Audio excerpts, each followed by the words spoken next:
This video is brought to you by Holocasa. Our tool transforms independent local real estate agents to global real estate agents. Create your own profile for free and get contacted by international investors. Sign up with the link in the description.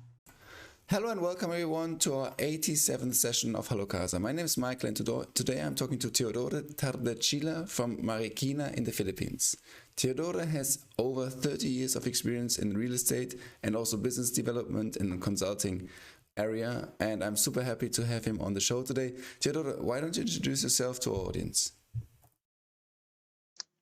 Hello, and I'm Theodore. You can call me Teddy, and I have been in the industry for over 25 years. The 33 combined years includes already business development and all other areas in the different industry. In real estate, we focused on two areas. One is trying to help landowners find the highest and best use in their property. So we involve ourselves in market research. We do a lot of financial feasibilities and financial runs so that we can find how the lot owners can maximize the use of their land. The other area in our field is brokerage, because after they have found the best use of their land, we now help them with regards to marketing and selling, and this is where our expertise would come in.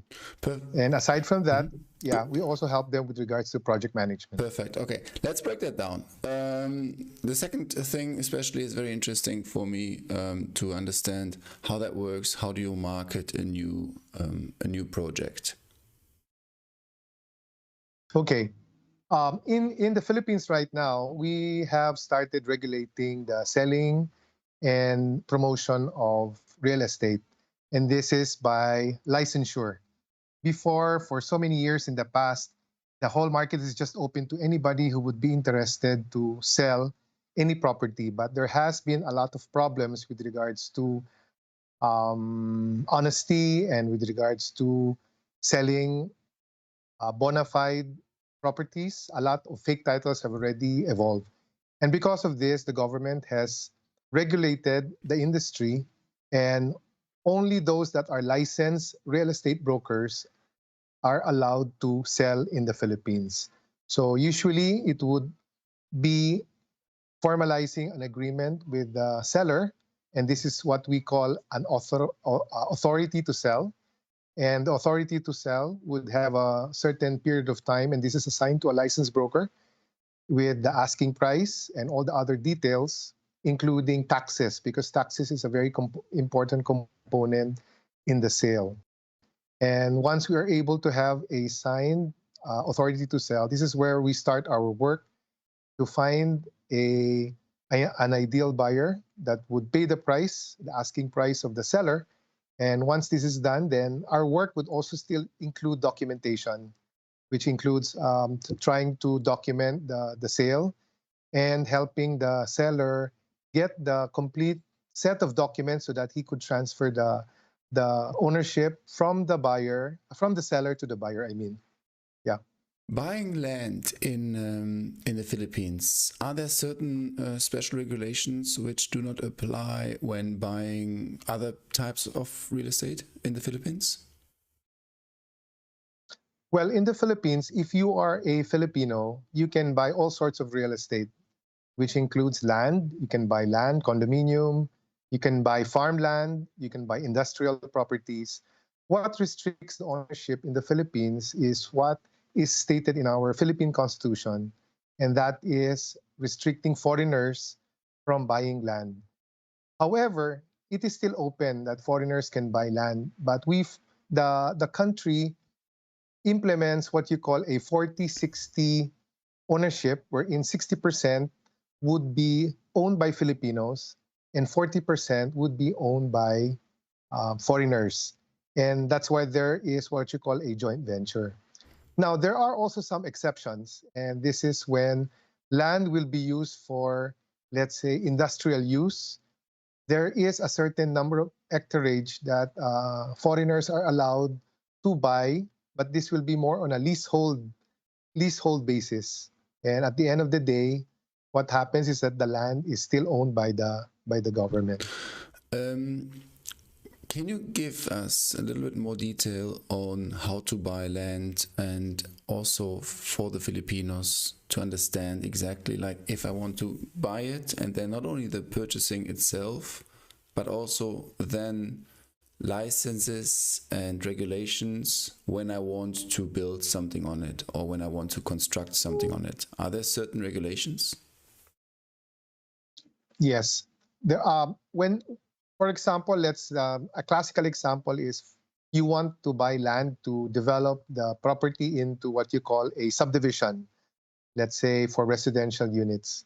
So you usually would find the ideal property that would be accessible to your target market. So it has to be very close to the places of interest like schools, churches. It should be very close to marketplaces. And there has to be what you call access to public transportation. So for now, assuming that there is a tract of land that the buyer has already identified, usually it is purchased through a licensed broker. Now, if he is lucky that he is able to bump into, say, the seller or the unit or the landowner, then they can transact themselves. But if they lack the knowledge of what you call documentation, there really has to be a licensed broker that comes in. So the land has already been purchased, and he would like to already start his what you call development into subdividing the land so that he could sell it into individual plots that they could build what you call residential units. So first you have to get the necessary permit. There is a whole list of permits that you will have to get, but right now the government has made it already very easy. Okay, so just there is a whole checklist. You just have to get the those that the agencies where you have to get the permit, and there will be some very minimal fees that has to be what do you call that has to be paid. Then you go to the planner. You have to have the land subdivided. There is a development law that you can develop by providing an open space of up to about 30%, and you can only develop and build on the remaining 70%. When I say 30%, 30% is the open space. This will include the roads, this will include the open parks, this will include the utilities where they will sometimes allocate where they pick up the garbage. And so 70% can only be developed. So now with the planner, so the planner would already start the planning. But again, as I mentioned earlier, business development work is also very important because if the buyer does not know, let's say, the size of the land that would be marketable in his area, like right now, marketable in a housing development would be about 50 to about 80 square meter per plot.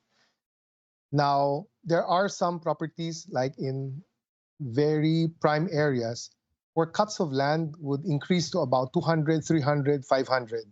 But again, once you increase the size of the land, it already changes the target market for that property. So now you already know your market, you already know the sizes of the land, you already have what you call a master plan. Then you approach what you call the agency that allows the subdividing of the properties. This is we call it the HLURB, or the Housing and Land Board. Okay, and they're the ones that regulates. So you have to submit your plans, and then you have to they will be what do you call that? They will approve it, and then you have to pay the fees. Okay, so now you're ready to build. You already have the permit from the regulatory housing agency.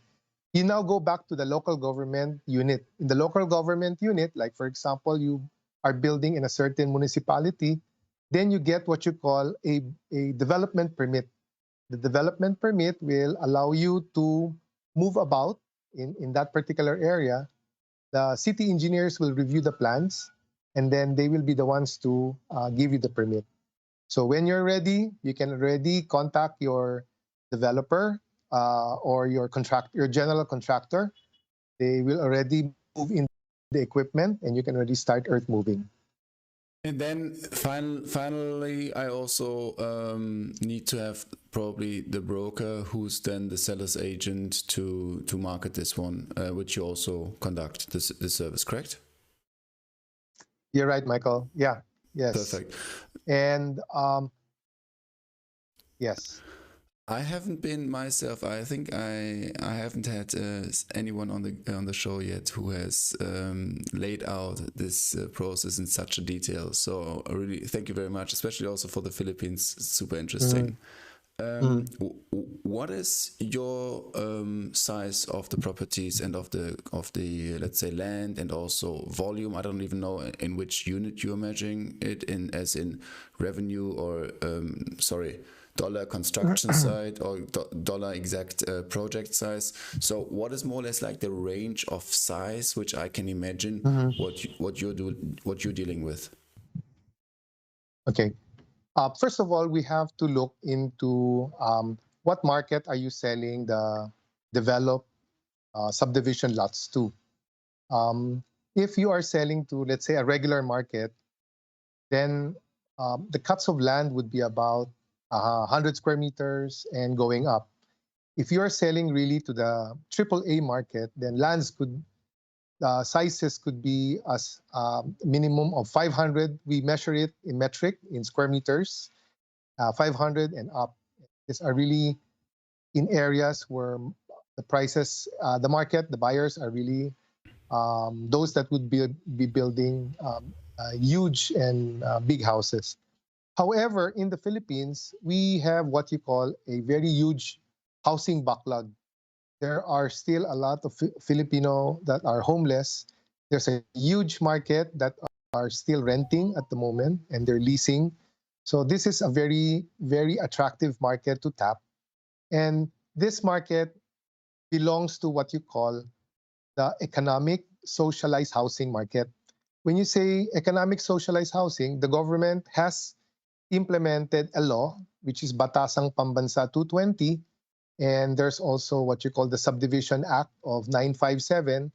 And what is required here is that there has to be an affordable housing that is provided for every Filipino. Now, Michael, this is a different market. If this is the market that the developer would like to tap, then this is huge because there's quite a lot of buyers that are looking for affordable housing, especially now that the government has lightened up the credit, and credit is easily available, not only from banks, but also from private institutions. So let us focus, for example, in socialized housing. So lots can be minimum of 50 square meters, where just imagine, 50 square meters. I don't know how many is that in English system, but 50 square meters where you build a two-story house that is about 83. But usually if it's a one-story house, then you will occupy 40 square meters of the 50 square meter lot. So one house would be like a hotel unit. If you, let's say, if you, for example, bill it yourself, let's say to Shangri-La, that size is about 35 to about 42 square meters. Okay, so that is a typical affordable economic housing. So with that, usually they would sell the house more or less a minimum, well, this is in pesos, a minimum of about 400,000 pesos. So I think that's about $800. 800, or about 40, for 400,000. So that's about 8,000 US dollars. So, and they can go as high as about 1.8 million. So more or less, that's about 40, 1.8 if you do the exchange. Okay. So what I mean is that it really depends on the developer that would be developing the property. So if this is the market that you would like to target, then you're looking at houses at lots between 50 to about 120 square meters. And then houses from about 40 to about a floor plate of about 80. And then if you want to target, let's say, the the affordable housing or the executive houses, then prices can go as high as about 1.8 million in Philippine peso to about 2.5 million. Now, in the Philippines, just Go, to go. wrap up this, yeah, in the Philippines, the government has what you call, because for affordable housing, they are selling this non-VAT. Okay, so the government, to make it a little more lighter, they took out the VAT, but prices will have to be less than 2 million pesos. So divide by 50, more or less, that's about $4,000. So it has to be less than 2 million pesos, so that it will be VAT free. If the selling price would be more than 2 million, actually, it's, to be exact, it's 1.999 1,999. If yes, if it's above, okay, if you add 1 peso to that and it becomes 2 million, then basically it now adds, you have to add already a 12% VAT. So, And this one, it's by the way, super interesting, and super interesting field in general. This, let's say, going into this government scheme, and also this this incentive for affordable housing. This is also accessible for both Filipinos, but also for non-Filipinos, as in land construction and creating the projects. well, since you touch on foreigners, if foreigners would like to buy land, okay, or if foreigners would like to buy property, easily they can buy immediately in a condominium project. Okay, there has been a huge, during about right before the subprime of 1998, there has been a huge influx of buyers from Singapore, Malaysia. I think that time their currency was very weak against the US dollar. So what happened there is that there has been so huge volume of purchases from that market. However, again, if you recall what I mentioned earlier, the Constitution still dictates the 40-60 ownership. Yeah. So if there's, let's say, 1,000 units in one project, what is only open to foreigners is about 400 units. All the rest is for Filipinos. Now, another is, if a foreigner would like to buy tracts of land, there, I like what I said, there are exceptions to the Constitution, but they have to use this for business. But for example, a foreigner would like to settle down in the Philippines and would like to, let's say, buy land. What they can do is that there is an agency which we call the Philippine Retirement Agency. They can apply for, once they buy property in the Philippines, their visa would already be what you call a retirement visa. Okay, so they can buy already, say, I think a minimum of 3 hectares. They can already they can buy, for example, this located very near beachfronts or a mountaintop, and they can enjoy the nature of the Philippines. I mean, would I also be able to construct on those ones and then resell, or create my own community, or use it as rental units? well, as long as you're able to, you're allowed to buy land, and for example, you're able to transfer it to your name, you can build any, as long as it falls within. There are restrictions in each of the local government units. Like, there are some areas where you can only build up to 3 floors. So that's about 9 meters above ground. However, there are also areas where you can build a tower, like, let's say, as high as 42 stories tower. Now, you'll notice that there has also been a number of what you call foreigners marrying uh, Filipina in our country, because once you marry a Filipino citizen, you are able to already take advantage of the 60-40. In other words, you're the 40% and your spouse will be the 60%. So you can already start buying land. So some investors would go also for that option. Okay. But however, you can also buy land as a corporation, not as an individual.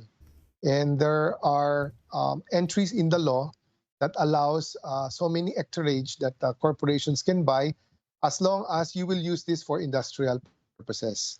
And one last point, there are areas in the country which we call industrial parks. Okay, these are what you call subdivisions, but the land are subdivided into at least a minimum of 1,000 square meter, and these are sold to foreign companies that would put up factories or that would like to develop real estate in the Philippines. So there are options. Okay. Of those foreign investors, where do you see the most money and investment coming in, as in citizenship or country from foreigners? Well, before there has been a huge number coming from the US, but those were the earlier years. But our country is there has been a lot of influx of investment from China, particularly because a lot of rich businessmen are Chinese nationals. There also has been a huge influx from Korea, actually, and there are also some from, but mostly these are from Chinese, Indians, and from the US. Yes. Okay. One quick question concerning investment or also buying land for my own project, let's say. What do you think if there's like a retiree from the US or from Europe or from anywhere in the world and would like to create or buy a certain piece of land? Let's say, all the regulations aside, let's say he or she has married a Filipino or Filipina. What do you think is more or less like an average sale price to get a decent amount of or good land close to the sea, close to the ocean?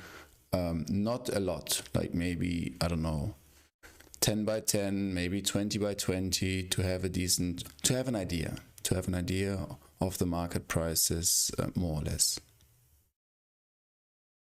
Okay. Well, assuming that all restrictions to purchase land is already handled, like putting up a Filipino company with a 60-40% ownership, or marrying a Filipina, or so assuming that, well, first of all, it should be noted that land in the center of the metropolis, when I'm talking of the metropolis, this is Metro Manila, you must have heard like the Makati Central Business District. This is where the financial district of the country is. And right beside it is the Bonifacio Global City. And that is already a booming town. And a little cheaper to that is what you call the Ortigas Central Business District. If your purpose is, let's say, to build, building and to rent it out, these locations are very good, but you will have to pay the price, okay? Because some of them would already go as high, like in the Bonifacio Global City, like land will go already as high as close to about 800 to 900 thousand in Philippine peso per square meter, okay? So, so if I were to run the numbers, more or less, you're buying about 18,000. So that's about 900,000, 18,000 per square meter. So to build, for example, a decent building, usually there's a huge market here for what you call business process outsourcing. Probably you've heard about that.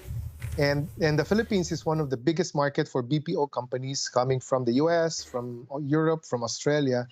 And this is where they build what you call operate their companies, because first, labor is cheap, and the Filipinos can speak a very good amount of English, both written and spoken. So if that is your target market, there is still room for investors to go into that, but you will have to buy at least a minimum of, say, about 4,000 square meters, because business process outsourcing would require a minimum of 3,000 floor plate. They already have what you call a formula on, for example, setting up a business, because they have a factor already, like for every 3,000 floor plate, they would already know how many heads they can put there. So they can already run the numbers with regards to the return on your investment. And Okay. talking about like privately, talking about like a small lot somewhere in the middle of nowhere. Okay. If you're if the buyer is a if is a lover of nature, there are quite a number of properties that you can buy along the seashore. Can you just imagine, Michael, that the Philippines comprises 7,100 islands. So you can even buy an island if you want, and you can operate it, you can live in it, and then operate part of it, open it to the public, and get some income from that. So there are sort of properties that you can buy in that area. Like if you say a beach resort, like you want to put up, let's say, a beach house, and then enjoy retirement, and then part you're going to lease it out to, for example, transients or travelers. So you can just put what you call native huts around your house, and then lease it out, and then put some what you call amenities like water sports, or you can put some jet ski, or some like activities that they can enjoy water. You can buy land actually, and they run very cheap still at the moment. Like you can still buy land, say about what, $100 per square meter. That's about 5,000. But this is away from the city center. I mean, Yeah, that's so exactly yeah, what I'm asking for. Okay, so that's interesting. So for yeah. someone who wants to get off grid, who wants to go off the city, and I think there are a lot of people also in the audience may be interested to exactly go away from the crowd maybe and Yeah. go into the Yeah. nature. Exactly. So this is definitely, and Yeah. people can also, with regard to this one, could also contact you. Yes. Yes. Perfect. And there are a lot of options that the buyer. Awesome. Yeah. Theodore, we're coming to the end, and I have to say I really learned a lot. You gave us a very interesting overview on the entire project management, on not only buying land but also on the entire process of what to make sure in order to commercialize that. Super interesting, especially also Yes. with regards to the Philippines. You also gave us a very great overview on the business process outsourcing and also on buying land as an individual, also restrictions and the purchasing process. Theodore, how can people contact you if they would like to do so? I have updated my contact numbers in Hello Casa. Okay. And Hello Casa, and I have my email there. I have my phone number. And then I also have my Facebook page, so they can leave messages Perfect. there. So yeah, I'll put all the information to the show notes. Do you have any final words which you would like to share with the audience? well, what I would like to say is that the Philippines continues to be a very attractive option for investment, and the land has purchase of land, or what I could say ownership of land, has a lot of what you call alternatives for a interested buyer. Now, the government would like investment to come in. That's why they lightened up some of the restrictions, and also some of the taxes. And one thing I did not mention is that there is also what you call exemptions, or like, for example, tax shields that the government. Now, my group for those who would be interested to, let's say, like you mentioned about beachfront lots or lots away from the city center, we can help the interested buyer spot an ideal location for depending on the purpose of their use. Also, with regards to regulatory, we can also help that particular buyer come into the country and then assist him so that he would be guided with regards to trying to buy land, and then help him particularly with regards to developing the land with regard in the area of consultancy and market research. So all in all, we could help him from 1 to 0, from 1 to 10, I mean, and that is from trying to spot a property up to the time, up even documentation and titling. We can help them. Yeah. Great. Okay. Theodore, thank you so much for all the information, and thank you very much for all the insights, and yeah, especially also for your time for being on the show today.